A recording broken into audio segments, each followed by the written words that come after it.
ಎಲ್ಲರಿಗೂ ನಮಸ್ಕಾರ. ನಾನು ಡಾಕ್ಟರ್ ವೆಂಕಟರಮಣ ಹೆಗಡೆ, ಕನಕ ನಿಸರ್ಗ ಮನೆ, ಕಾಗಿನೆಲೆ, ಹಾವೇರಿ.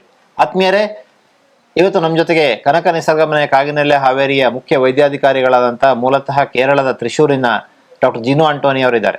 ಕಳೆದ ಅನೇಕ ವರ್ಷಗಳಿಂದ ಕರ್ನಾಟಕದಲ್ಲಿ ಸೇವೆ ನೀಡ್ತಾ ಇರುವಂಥ ಡಾಕ್ಟರ್ ಜಿನು ಆಂಟೋನಿ ಅವರು ಸಾವಿರಾರು ಜನರಿಗೆ ಬಹಳ ಉತ್ತಮವಾದ ಚಿಕಿತ್ಸೆಯನ್ನು ನೀಡಿ ಒಳ್ಳೆಯ ಹೆಸರನ್ನು ಮಾಡಿದ್ದಾರೆ, ಬಹಳ ಒಳ್ಳೆಯ ಚಿಕಿತ್ಸೆ ನೀಡ್ತಾ ಇದ್ದಾರೆ. ಅವರಿಗೆ ಕಾರ್ಯಕ್ರಮಕ್ಕೆ ಸ್ವಾಗತ.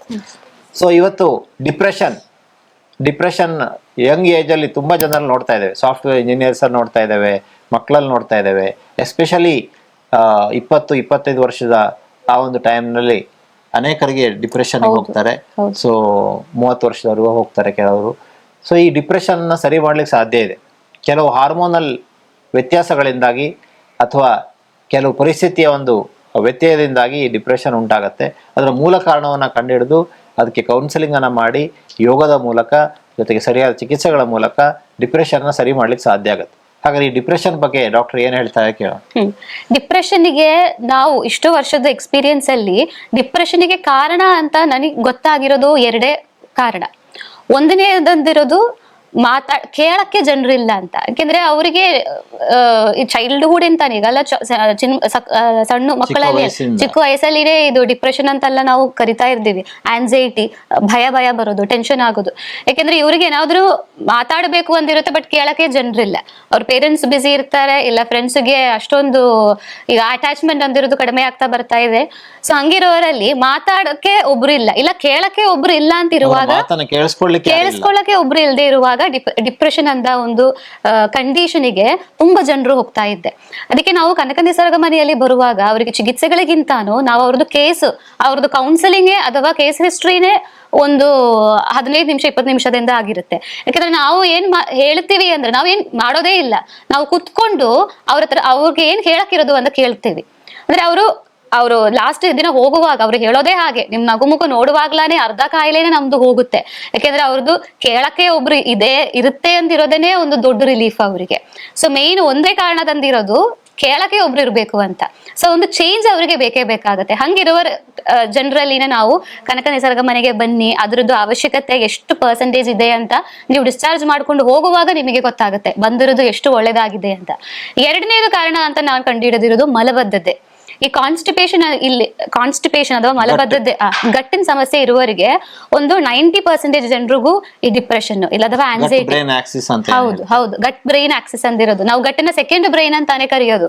ಯಾಕೆಂದ್ರೆ ಈ ಬ್ರೈನ್ ಹಾರ್ಮೋನ್ಸ್ ಆಗಿರುವ ಸೆರೋಟೋನಿನ್, ಡೋಪಮಿನ್ ಇದೆಲ್ಲ ಉತ್ಪತ್ತಿ ಆಗೋದು ನಿಮ್ದು ಕರಳು ಹಾಗೂ ಮಿದುಳಿನ ನಡುವೆ ಕನೆಕ್ಷನ್ ಇದೆ. ನೀವು ಗೂಗಲ್ ಅಲ್ಲಿ ಗಟ್ ಬ್ರೈನ್ ಆಕ್ಸಿಸ್ ಅಂತ ಹಾಕಿದ್ರೆ ನಿಮ್ಗೆ ಡಿಟೇಲ್ ಆಗಿ ಗೊತ್ತಾಗುತ್ತೆ. ಗಟ್ ಬ್ರೈನ್ ಆಕ್ಸಿಸ್ ನಡುವೆ ಹೊಟ್ಟೆಗೂ ಕರುಳಿಗೂ ಮಿದುಳಿಗೂ ಸಂಬಂಧ ಇದೆ ಅಂತ. ಹಾಗಾಗಿ ಹಿಂದಿನವ್ರು ಹೇಳಿದ್ರು ಋಷಿಮುನಿಗಳು, ಸರ್ವೇ ರೋಗ ಮಲಾವಶ ಅಂತ. ಹೊಟ್ಟೆನ ಎಲ್ಲ ರೋಗಗಳಿಗೆ ಕಾರಣ. ಸೊ ಅದು 100% ಸತ್ಯ. ಸೊ ಹೊಟ್ಟೆಯನ್ನ ಕರುಳನ್ನ ಸರಿ ಮಾಡೋದ್ರ ಮೂಲಕ ಅಲ್ಲಿ ಒಳ್ಳೆ ಬ್ಯಾಕ್ಟೀರಿಯಾಗಳನ್ನ ಬಿಡೋದ್ರ ಮೂಲಕ, ಕೆಟ್ಟ ಬ್ಯಾಕ್ಟೀರಿಯಾನ ಕೊಲ್ಲೋದ್ರ ಮೂಲಕ, ಒಳ್ಳೆ ಬ್ಯಾಕ್ಟೀರಿಯಾಕ್ಕೆ ಆಹಾರ ಕೊಡೋದ್ರ ಮೂಲಕ, ಅದರ ಕಾಲೋನಿಯನ್ನು ಜಾಸ್ತಿ ಮಾಡೋದ್ರ ಮೂಲಕ, ಅಥವಾ ಈ ದೊಡ್ಡ ಕರುಳಿನಲ್ಲಿ ಇರುವಂತಹ ಬ್ಯಾಕ್ಟೀರಿಯಾಗಳು ಸಣ್ಣ ಕರುಳಿಗೆ ಬಂದು ಇಂಟೆಸ್ಟೈನಲ್ ಬ್ಯಾಕ್ಟೀರಿಯಲ್ ಓವರ್ ಗ್ರೋತ್ ಆಗಿದ್ರಿಂದಾಗಿ ಈ ಎಲ್ಲಾ ಕಾರಣಗಳು ಇವುಗಳನ್ನ ಸರಿ ಮಾಡೋದ್ರ ಮೂಲಕ ಡಿಪ್ರೆಷನ್ ಸರಿ ಮಾಡಿದ್ರೆ ಅದಕ್ಕೆ ನಾವು ಅಲ್ಲಿ ಇರುವಾಗ ನಾವು ಡಿಪ್ರೆಷನ್ಗೆ ಬಂದಿರೋದಲ್ಲ, ನನಗೆ ಯಾಕೆ ಡಯಟ್ ರೆಸ್ಟ್ರಿಕ್ಟ್ ಮಾಡೋದು ಅಂತ ಹೇಳುವಾಗ ಅವರಿಗೆ ಡಯಟ್ ಅಂಡ್ ಇಂಪಾರ್ಟೆನ್ಸ್ ಬಗ್ಗೆ ಹೇಳೋದು. ಹಾಗೆ ಇನ್ಫ್ಲಮೇಷನ್ ಮಾಡುವ ಧಾನ್ಯಗಳೇ ನಾವು ನಿಲ್ಲಿಸ್ತೀವಿ. ನ್ಯಾಚುರಲ್ ಡಯಟ್ ಅಂತ ನಾವು ಕೊಡ್ತೀವಿ. ಅದರಲ್ಲಿ ಹಣ್ಣು, ತರಕಾರಿಗಳು, ಬೇಸಿರೋ ತರಕಾರಿ, ಹಸಿ ತರಕಾರಿ, ಸೂಪು, ಮಜ್ಜಿಗೆ ಇಷ್ಟೇ ಇರುತ್ತೆ ಅವರದ್ದು ಆಹಾರದಲ್ಲಿ. ಅದರಲ್ಲಿನೂ ಪ್ರೀಬಯೋಟಿಕ್ಸ್ ಗಳನ್ನ ನಾವು ಆಡ್ ಮಾಡಿಕೊಡ್ತೀವಿ. ಏನಕ್ಕೆ? ಈ ಸೆರೋಟೋನಿನ್ ಬೂಸ್ಟ್ ಮಾಡಕ್ಕಂತ. ಸೊ ಈ ಒಂದು ಕೊರತೆಗಳಿಂದ, ಸೆರೋಟೋನಿನ್ ಡೋಪಮಿನ್ ಕೊರತೆಗಳಿಂದ ಬರುವ ಒಂದು ರೀಸನ್ ಕೂಡ ಇದೆ ಡಿಪ್ರೆಷನ್ಗೆ. ಇದಕ್ಕೆ ನಾವು ಆಹಾರದಲ್ಲಿ ಚಿಕಿತ್ಸೆಗಳು ಕೊಡೋದು. ಶಿರೋಧಾರ ಅಂತ ಒಂದು ಚಿಕಿತ್ಸೆ ಇದೆ, ಅದು ನಿಮಗೆ ನರಗಳನ್ನ ಸೂತ್ ಮಾಡಕ್ಕಂಥದ್ದು ಇರೋದು. ಅದಕ್ಕೆ ಶಿರೋಧಾರ ಕೊಡ್ತೀವಿ, ಹಾಟ್ ಫುಟ್ ಇಮರ್ಷನ್ ಕೊಡ್ತೀವಿ, ಮಸಾಜಸ್ಗಳು ಕೊಡ್ತೀವಿ. ಈ ತರ ತುಂಬಾನೇ ಚಿಕಿತ್ಸೆ ಪದ್ಧತಿಗಳು, ಕೌನ್ಸಿಲಿಂಗ್ ಜೊತೆಗೆ ನಾವು ಹಾಸ್ಪಿಟಲ್ ಅಲ್ಲಿನೇ ನಾವು ಚಿಕಿತ್ಸೆಗಳು ಕೊಡೋದು. ಸೊ ಡಿಪ್ರೆಷನ್, ಆನ್ಸೈಟಿ ಇರುವವರಿಗೆ ನಾವು ಆದಷ್ಟು ಹಾಸ್ಪಿಟಲ್ಗೆ ಬನ್ನಿ ಅಂತಾನೆ ಹೇಳೋದು.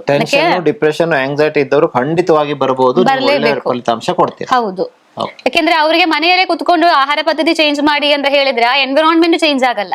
ಚೇಂಜ್ ಅಂದಿರೋದು ನಿಮಗೆ ಬೇಕು ಅಂದ್ರೆ, ಬದಲಾವಣೆ ಬರಬೇಕು ಅಂತಿದ್ರೆ 10 ದಿನ ನಿಮಗೆ ಆ ಲೈಫ್ ಸ್ಟೈಲ್ ಇಂದ ಚೇಂಜ್ ಬರಬೇಕು. ಆಹಾರದಲ್ಲಿನೂ ಬರಬೇಕು, ಚಿಂತೆಗಳಲ್ಲಿನೂ ಬರಬೇಕು, ನೀವು ಡೇ ಟು ಡೇ ಮಾಡುವ ರುಟೀನ್ಸ್ ಗಳಲ್ಲಿನೂ ಚೇಂಜ್ ಬರಬೇಕು.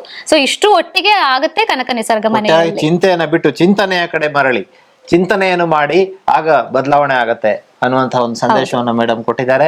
ಸೊ ಹಾಗಾದ್ರೆ ಡಿಪ್ರೆಷನ್ ನನಗೆ ಖಂಡಿತವಾದಂತಹ ಉತ್ತಮವಾದಂತಹ ಪರಿಹಾರ ಇದೆ ಕನಕ ನಿಸರ್ಗ ಮನೆ ಕಾಗಿನೆಲೆಯಲ್ಲಿ. ಕೆಳಗೆ ಬರ್ತಾ ಇರುವಂತಹ ನಂಬರ್ನ ಕಾಂಟ್ಯಾಕ್ಟ್ ಮಾಡಿ, ಖಂಡಿತವಾಗಿ ನಿಮ್ಗೆ ಉತ್ತರ ಸಿಗತ್ತೆ. ಫೋನನ್ನು ರಿಸೀವ್ ಮಾಡ್ತಾರೆ. ಸೊ ಯಾವಾಗ ಅಂತ ಡೇಟ್ ಫಿಕ್ಸ್ ಮಾಡ್ಕೊಂಡು ಬನ್ನಿ. ಖಂಡಿತವಾದಂತಹ ಉತ್ತಮವಾದಂತಹ ಚಿಕಿತ್ಸೆಯನ್ನು ಕೊಟ್ಟು ಉತ್ತಮವಾದಂತಹ ಫಲಿತಾಂಶವನ್ನು ಕೊಡುವ ಜವಾಬ್ದಾರಿಯನ್ನು ನಾವು ವಹಿಸ್ಕೊಳ್ತೇವೆ ಅನ್ನುವಂತಹ ಮಾತನ್ನು ಹೇಳ್ತಾ ಡಾಕ್ಟರ್ಗೂ ಧನ್ಯವಾದಗಳು, ತಮಗೂ ವಂದನೆಗಳು.